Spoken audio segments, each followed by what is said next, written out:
Hi hello sisters எல்லாருக்கும் வணக்கம். எல்லோரும் என்ன பண்ணிக்கிட்டு இருக்கீங்க? ஸோ அஸ் யூஷுவல் வழக்கம் போல் எப்படி போய்கிட்டு இருக்கு. நான் இன்றைக்கி பேச வந்தது வேறு ஒன்றும் இல்லை, ஸ்கேம் டாபிக் பற்றி தான் பேசிக்கிட்டு இருந்தாங்க எல்லாருமே. ஸோ மைவி3 ஸ்கேம் பண்ணுறாங்க அப்படின்னு சொல்லிட்டு இது மூலமாக கேஸ் போட்டு நிறைய பிரச்சனையை உண்டு பண்ணி ஏமாத்துறாங்க வைக்கிறாங்கன்னு சொல்லிட்டு இருக்கவங்க எல்லாரையுமே கொஞ்சம் கஷ்டத்துக்கு படுத்தி அவர் சாரையும் எம்டி சாரையும் பணம் போட முடியாதபடி உள்ளே கொண்டு போய் வச்சு, அதாவது அவரே போகிற மாதிரி செஞ்சு, ஸோ யாருக்கு எந்த பெனிஃபிட் இல்லாமல் கடைசியில் வந்துக்கிட்டு இருந்த கரெக்டாக மந்த்லி வந்துக்கிட்டு இருந்த பேமெண்ட்டும் நிப்பாட்டி அத்தனை பேரும் கிட்டத்தட்ட மைவி3 இருந்த எல்லாருமே கிட்டத்தட்ட ஏதோ ஒரு கஷ்டமான சூழ்நிலைக்கு தள்ளிட்டாங்க ஒரு சிலர். ஸோ இப்போ அது பிரச்சனை இல்லை. ஸோ இது மட்டும்தான் அவங்களுக்கு கண்ணுக்கு தெரிஞ்சிருக்கு. ஆனால் இன்னும் எத்தனையோ ஸ்கேம் நடக்குது. நான் ஏன் அப்படி சொல்கிறேன்னு பார்த்தீங்கன்னா, ரீசெண்டாக நேற்று கிளாஸ்மேட் ஒரு பொண்ணு கால் பண்ணியிருந்தாங்க. அவங்க பார்த்தீங்கன்னா அவங்களும் சரியான சிக்கலில் மாட்டியிருப்பாங்க போல். நானுமே இன்றைக்கி தான் நெட்டில் எடுத்து சர்ச் பண்ணி பார்த்தேன், இவ்வளோ பெரிய ஸ்கேம் நடக்குது அப்படின்ட்டு. அவங்க இந்த 2-3 நாளாக தான் ஏமாந்துருப்பாங்க போல். அது என்ன அப்படின்னு பார்த்தீங்கன்னா, இந்த தெரியுது பார்த்தீங்களா, இது யாராவது எங்கேயாவது பார்த்துட்டிங்கன்னா கமெண்ட் பண்ணுங்கள். இந்த மாதிரி இது சரியான ஸ்கேமாமாம். அது எப்படி சொல்கிறாங்கன்னு பார்த்தீங்கன்னா, அது எப்படி பண்ணுறாங்கன்னு பார்த்தீங்கன்னா, இதை உங்களுக்கு நான் எக்ஸ்ப்ளனேஷன் பண்ணுறேன் அவங்க என்ன பண்ணாங்க அப்படின்னு. ஏற்கனவே ஒரு சிலருக்கு தெரியும், தெரிஞ்சவங்க கமெண்ட் பண்ணுங்கள். கண்டிப்பாக இது ஸ்கேம் தான் எனக்கு தெரியும். மைவி3 பற்றினோ ஏதோ நம்மளுக்கு தெரிஞ்ச அளவுக்கு கணக்கு தெரிஞ்சு ஒருத்தர் மாற்றி ஒருத்தர் ரெக்கமெண்ட் பண்ணி அதில் நம்மளுக்கு மாதம் ஏர்னிங்ஸ் அதுக்கேற்ற ப்ராடக்ட்டும் கையில் கொடுத்து ஏதோ ஒன்று பண்ணாங்க. இது கண்ணுக்கே தெரியாமல் அதாவது டெலகிராமில் யூஸ் பண்ணிக்கிட்டு இருக்காங்க. அது யார் என்ன ஏதுன்னு டீட்டெயில் தெரியாமல் நம்மளை நேக்காக தூண்டி விட்டு ஆசையை காட்டி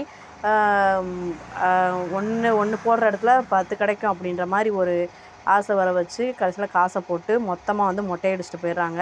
நான் நியூஸில் ஸ்கேம் எல்லாத்துலேயும் நான் இன்றைக்கி தான் பார்த்தேன், யூடியூப்பில் தேடி சர்ச் பண்ணி இதை பற்றி டீட்டெயில் பார்த்தேன். அந்த பொண்ணு என்கிட்ட பேசின வரைக்கும் வச்சு பார்க்குறப்ப ஏமாந்துருக்கு. ஆனால் அதிகபட்சம் ஏமாறல, அதுவே பெரிய விஷயந்தான். ஆனால் கடைசி அந்த பொண்ணு என்கிட்ட ஒரு கேள்வி கேட்டுச்சு. அந்த கேள்விக்கு பதில் என்ன சொல்லன்னு தெரியலை. ஆனால் கரெக்டாக நான் சொன்னேன்னா என்னோடய பதில் லாஸ்ட்டாக நான் என்ன இருந்துச்சு அப்படின்னு சொல்கிறேன். அதுக்கு முன்னாடி நீங்கள் கமெண்ட்டில் சொல்லுங்கள், என்ன பதில் கொடுக்கலாம் அந்த பிள்ளைக்கு அப்படின்ற, அந்த பொண்ணுக்கு என்ன பதில் கொடுக்கலாம் அப்படின்ற மாதிரி. நான் கொடுத்துட்டேன், அந்த பொண்ணுக்கு சொல்லிட்டேன். நீங்களாக இருந்தால் என்ன சொல்லியிருப்பீங்க அப்படின்றத சொல்லுங்கள். அந்த பொண்ணு ஃபஸ்ட்டு இதில் ஒரு எஃபி மூலமாக அது கிடச்சிருக்கும் போல். அந்த பார்ட் டைம் ஜாப் இருக்குது, அட்டன் பண்ணி பாருங்கள் அப்படின்ட்டு இருப்பாங்க போல். அட்டன் பண்ணோடனே திருப்பி வாட்ஸ்அப்பில் ஆட் பண்ணியிருப்பாங்க போல். ஆட் பண்ணோடனேவோ வாட்ஸ்அப்பில் சேட் பண்ணியிருக்காங்க. நான் கொடுக்குற 3 டாஸ்க்கை கம்ப்ளீட் பண்ணுங்கன்றிருப்பாங்களோ. 3 டாஸ்க்கை கம்ப்ளீட் பண்ணோடனேவும் ஒரு டாஸ்க்குக்கு 3 டாஸ்க்குக்கு 100 ரூபா மானியம் தருவாங்க. அதை நீங்கள் 3 டாஸ்க்கு முடித்ததுக்காக ஒரு 150 ரூபா போனஸ் அமௌண்ட் ரிவார்டு தருவாங்க. மொத்தம் 250 ரூபா போட்டு விடுவாங்க அப்படின்னு சொன்னோடனேவும் சரி அப்படின்ட்டு அந்த பொண்ணு சரி வீடியோ பார்த்து ஸ்க்ரீன்ஷாட் பண்ணுறது, அதாவது ஒரு வீடியோ அனுப்புவாங்க, அந்த லிங்க் அனுப்புவாங்க. அந்த லிங்க் டச் பண்ணி வீடியோ ஓப்பன் ஆகும். வீடியோ ஓப்பன் ஆனோடனே அதை ஸ்க்ரீன்ஷாட் பண்ணி அந்த அனுப்பிவிட்டோம்னா அதுக்கான போனஸ் அமௌண்ட்டும் அந்த அமௌண்ட்டும் கிடைக்கும் அப்படின்னு சொல்லுவாங்க. ஸ்க்ரீன்ஷாட் அமௌண்ட்டு அப்படி பார்த்து கடைசியில் கரெக்டாக அந்த பிள்ளை 250 ரூபா 220 ரூபா கிட்ட ஏர்ன் பண்ணிடுச்சு. சரின்ட்டு ஓகே. அதுக்கப்புறம் நீங்கள் மெயின் குரூப்பில் போங்க, காண்டாக்ட் பண்ணுங்கள். அவங்கள காண்டாக்ட் பண்ண வாட்ஸ்அப்லேருந்து இன்னொரு குரூப் போய் டெலிகிராம் குரூப் டெலிகிராம் குரூப்பில் தான் இந்த லிங்க் அனுப்பியிருக்காங்க. இந்த லிங்க் பார்த்து அடுத்து ஓகே நீங்கள் அடுத்த லெவலுக்கு போகிறீங்க அப்படின்னோடனேவோ கரெக்டாக ஒரு 10 டாஸ்க் கொடுக்குறாங்க.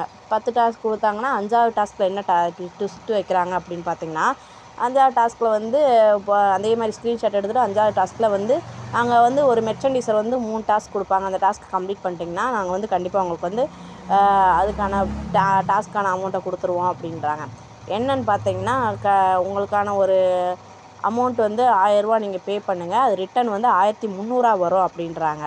1300 3வது டாஸ்க் இதுதான் உங்களுக்கு அப்படின்னோடனேவும் 1000 ரூபா பே பண்ண சொல்கிறாங்க. 1000 ரூபா பே பண்ணால் 1300 வரும். அதை போய் நாங்கள் சொல்கிற மாதிரி லிங்க்கை டச் பண்ணி லிங்க்கை டச் பண்ணிங்கன்னா ஒரு கோல்டு, அதாவது பங்குச்சந்தை ஆப் மாதிரி ஓப்பன் ஆகுது. அதை ஓப்பன் பண்ணி நீங்கள் கோல்டில் இன்வெஸ்ட் பண்ணுங்கள் 1000 போட்டு. அதுக்கப்புறம் நீங்கள் இன்வெஸ்ட் பண்ணிட்டீங்க பே பண்ணிட்டீங்க அப்படின்றத எங்களுக்கு ஸ்க்ரீன்ஷாட் எடுத்து அனுப்பினோடனேவும் திருப்பி போய் அந்த பங்குச்சந்தையில் அந்த மாதிரி அந்த ஆப்பில் போய் பார்த்தீங்கன்னா 1300 ரூபாயா இருக்கும். அதெல்லாம் நீங்கள் அதை வித்ட்ரா பண்ணோன்னா மறுபடியும் என்ன சொல்கிறாங்க, வித்ட்ரா பண்ணுறதுக்கு ஒரு கோடு தருவோம். அந்த கோடை இன்னொரு ஆள் மூலமாக நீங்கள் வாங்க, அந்த கோடு அனுப்புங்க, இன்னொரு ஆளுக்கு கொடுங்க, அந்த நாங்கள் இன்ட்ரடியூஸ் பண்ணுறோம், அந்த ஆள்கிட்ட போய் கோடை கொடுத்தீங்கன்னா உங்களுக்கு அமௌண்ட் தருவாங்கன்னு சொல்லிட்டு சரி ஓகே அப்படின்னு அந்த ஆள்கிட்ட போய் கேட்டோம்னா இன்னும் 2 டாஸ்க் இருக்குது, அந்த டாஸ்க்கையும் கம்ப்ளீட் பண்ணிட்டீங்கன்னா நீங்கள் போட்ட அமௌண்ட்டை எடுத்துக்கலாம் அதாவது 3900 எடுத்துக்கலாம் அப்படின்னோடனேவும் இன்னும் 2000 பே பண்ணுங்க அப்படின்றாங்க. சரி அப்படின்ட்டு அந்த பொண்ணு இருந்துட்டு போட்ட ரூ. 1000 எடுக்கணுமே அப்படின்ட்டு இல்லை 1000 போட்டு விட்டாங்க. அந்த டாஸ்க்கு கம்ப்ளீட் பண்ணிட்டு ஸ்க்ரீன்ஷாட் எடுத்து அனுப்பிட்டு கடைசியில் ரூ. 1300 போட்டாங்க. அப்போ இந்த பொண்ணு வந்துட்டு சரி அடுத்த டாஸ்க்கு செய்யணுன்னா நீங்கள் வந்து திருப்பி இன்னும் 5 டாஸ்க்கு செய்யுங்க, உங்களுக்கு வந்து மொத்த அமௌண்ட்டு கிடச்சிரும் அப்படின்னோடனே திருப்பி அதே 8வது டாஸ்க்கில் ட்விஸ்ட் வைக்கிறாங்க. 8வது டாஸ்க்கில் வந்து இன்னும் ஒரு ரூ. 1000 அதே மாதிரி ரூ. 1300 போடுங்கன்றாங்க. அதே மாதிரி போட்டுருச்சு. நம்மள்ட்ட திருப்பி வந்துடும்ட்டு அந்த ரூ. 1300 கடைசியில் அந்த 2வது டாஸ்க்கு அதுக்குள்ளேயே 2வது டாஸ்க்கு அந்த 2வது டாஸ்க்கு கம்ப்ளீட் பண்ணணும்னு பார்த்தீங்கன்னா நீங்கள் இன்னும் ஒரு 2000 பே பண்ணிங்கன்னா 3900 எடுத்துக்கலாம் அப்படின்றாங்க. அந்த பொண்ணு முழிச்சுட்டேவும் சரின்ட்டு எப்படியோ அரேஞ்ச் பண்ணணுமேன்ட்டு அவங்க பக்கத்தில் வீட்டில் எல்லாத்தையும் வாங்கிட்டு அந்த 3900 அந்த 3000 கட்டிருச்சு. அவங்க மறுபடியும் என்ன சொல்லிட்டாங்க, சரி அப்படின்ட்டு 3900 சரி வாங்க 1000 எடுக்கணும் 3000 கட்டிருச்சு. அவங்க என்ன பண்ணிட்டாங்க 3000 வந்து போட்டுட்டாங்க, 3900 போட்டுட்டாங்க. சரி இந்த பிள்ளைக்கு ஒரு நம்பிக்கை, நீ அடுத்து போட வேணாமேன்னு இருந்திருக்கு. மறுபடியும் மெசேஜ் மேலே மெசேஜாக பண்ணியிருக்காங்க, நீங்கள் பண்ணிங்கன்னா இன்னும் நிறைய ஏர்ன் பண்ணலாம் அப்படின்னு சொல்லவும் அந்த பொண்ணு என்ன பண்ணுச்சு, திருப்பி சரி மறுபடியும் நான் 1000 தான் கட்டுவேன், அதுக்கு மேலே கட்ட மாட்டேன்ட்டு 1000 கட்டியிருக்கு. கட்டிட்டு வந்து திருப்பி அந்த 1000 வந்து திருப்பி ட்விஸ்ட்டு வச்சுருக்காங்க. இதில் வந்து 2000 பேமெண்ட் கிடையாது, அடுத்தது வந்து 1300 கிடையாது, நீங்கள் வந்து 3000 கட்டணும் அப்படின்ட்டுருக்காங்க. 2000 கட்டுங்க அப்படின்ட்டுருக்காங்க. அப்போ தான் 1000 போட்டுருக்காங்க. சரி 2000 கட்டினா தான் 1000 கிடைக்கணும், மறுபடியும் 2000 கட்டி மொத்தம் 3000 ஆயிடுச்சு. 3000 எடுக்க மறுபடியும் டாஸ்க் கொடுத்துருக்காங்க, 11000 கட்டுங்க அப்போ தான் உங்களுக்கு கொடுப்போம் அப்படின்ட்டானுங்க. மறுபடியும் இதை வந்து 11000 கேட்கவும் மொத்தமாக போச்சு அப்படின்ற மாதிரி ஃபீல் பண்ணி என்னால் கட்ட முடியாது, ரொம்ப கெஞ்சி என்னோடய அமௌண்ட்டை ரிட்டர்ன் பண்ணுங்க அப்படின்னு சொல்லியிருக்கு.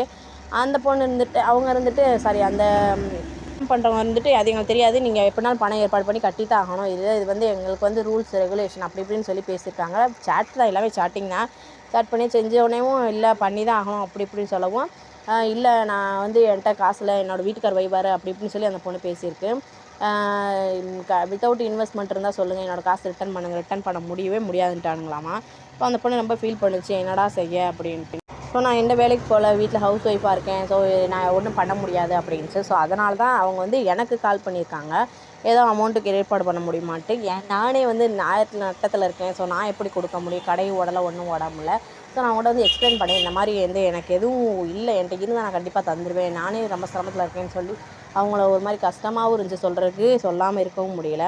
ஸோ எதுக்கு இதெல்லாம் போய் இன்வால்வ் ஆகுறேன், நாங்கள் தான் ஏற்கனவே இன்வால்வ் ஆகிட்டு, அதாவது இன்வால்வ் ஆகிற நம்பிக்கையோடு தான் நாங்கள் போட்டோம், இன்னும் நம்பிக்கையோடு தான் இருக்கோம். அந்த மாதிரி தெரிஞ்சு எம்டி சாரவெல்லாம் எங்களுக்கு தெரிஞ்சு போட்ட எங்களுக்கே இந்த நிலமை இருக்குது, தெரியாமல் யாருன்னே தெரியாமல் போட்ட உனக்கு என்ன நிலமை அப்படின்ற மாதிரி சொன்னால், வெறும் 3000 போச்சுன்னு விட்டுரு அப்படின்னு சொன்னேன்.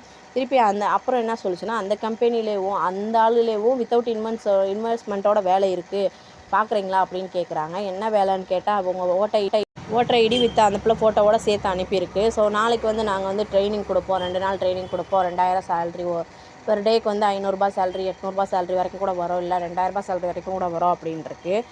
நான் சொன்னேன் வந்து இது வந்து தேவையில்லாத வேலை, பார்த்து ஏமாந்தேன்னா திருப்பி மறுபடியும் ஏமாற அளவுக்கு ஓட்டர் ஐடி கொடுக்கலாமா என்னன்னு எனக்கு தெரியல, கொடுக்கக்கூடாது, மேக்ஸிமம் ஃபோட்டோவை கொடுக்கக்கூடாது.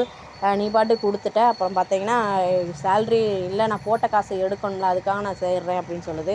அது வந்து என்ன மாதிரி வேலைன்னு தெரியல. உன்னோடைய பேங்க் டீட்டெயிலாம் கேட்டாங்களாமா, யூபிஐ ஐடி அனுப்பு அப்படி இப்படின்னு கேட்டிருப்பாங்களோ. இந்த பொண்ணும் இருக்கிறதுனால கையில் இருக்கிறதுனால கொடுத்துருச்சு போல். நான் ஜாப்பில் வந்து நாளைக்கு சேர சொல்லியிருக்காங்க, ட்ரைனிங் கொடுக்குறேன்ருக்காங்க. ஸோ அந்த ஜாப்பில் சேரலாமா வேணாமா அப்படின்றது அந்த பிள்ளைக்கு டவுட்டு. என்னை பொறுத்த மட்டும் சேர்ந்தேனாலும் திருப்பி நம்ம 2 பேரை ஏமாத்துற மாதிரி இருக்கும், நீ விட்ட காசை எடுக்கிறேன்ட்டு மேற்கொண்டு நம்ம 2 பேரை ஏமாத்துற மாதிரி இருக்கும். இது நம்மளுக்கு தேவையில்லை அப்படின்னு நான் நினைக்கிறேன். பார்த்துக்கோ அப்புறம் விட்ட காசை பிடிக்கிறேன்ட்டு கடைசியில் இருக்கதையும் விட்டுறாத அப்படின்ற மாதிரி தான் சொன்னேன் நான். ஸோ நீங்களாக இருந்தால் என்ன கமெண்ட் பண்ணியிருப்பீங்க, என்ன சொல்லியிருப்பீங்க அந்த பொண்ணுக்கு அட்வைஸு, ப்ளீஸ் கமெண்ட் பண்ணுங்கள். Thanks to all brothers and sisters. So நம்ம வீட்டு அதாவது எல்லா வீட்டுக்கு செல்லக்குட்டிஸ்க்காக ஒரு சின்ன டிப்ஸு, அதாவது உடல்நிலை பற்றி தான். கிளைமேட் அடிக்கடி சேஞ்ச் ஆகுது, ஸோ அதனாலேயே நம்ம வந்து ஆஸ்பத்திரி அங்கேயும் அலைய வேண்டியதாக இருக்கும். ஸோ அதுக்கு முன்னாடி பிள்ளைகளுக்கு ஸ்டார்ட் ஆகுதுன்னு தெரிஞ்சாலே இதாக உடல் சரியில்லாமல் ஆகுது, அந்த பிள்ளைகளுக்கு வந்து லைட்டாக இருமல் ஸ்டார்ட் ஆகுது அப்படின்னாலே நாட்டு மருந்து கடையில் மருந்து வாங்கி வச்சுக்கோங்க. ஏன்னா ஸ்லோவாக தான் கேட்கும், அதுன்றப்ப நம்ம சைடு எஃபெக்ட் வராது, அதிக செலவும் கிடையாது, ஆஸ்பத்திரிக்கு போய் அலைஞ்சிக்கிட்டு இருக்க வேண்டிய அவசியம் இல்லை, நம்ம முன்னாடியே வர்றதை தடுத்துடலாம் குட்டீஸுகளுக்கு. ஸோ கொஞ்சம் வந்து முன்னாடி யோசிச்சு செஞ்சோம்னா நல்லது. தேங்க்யூ.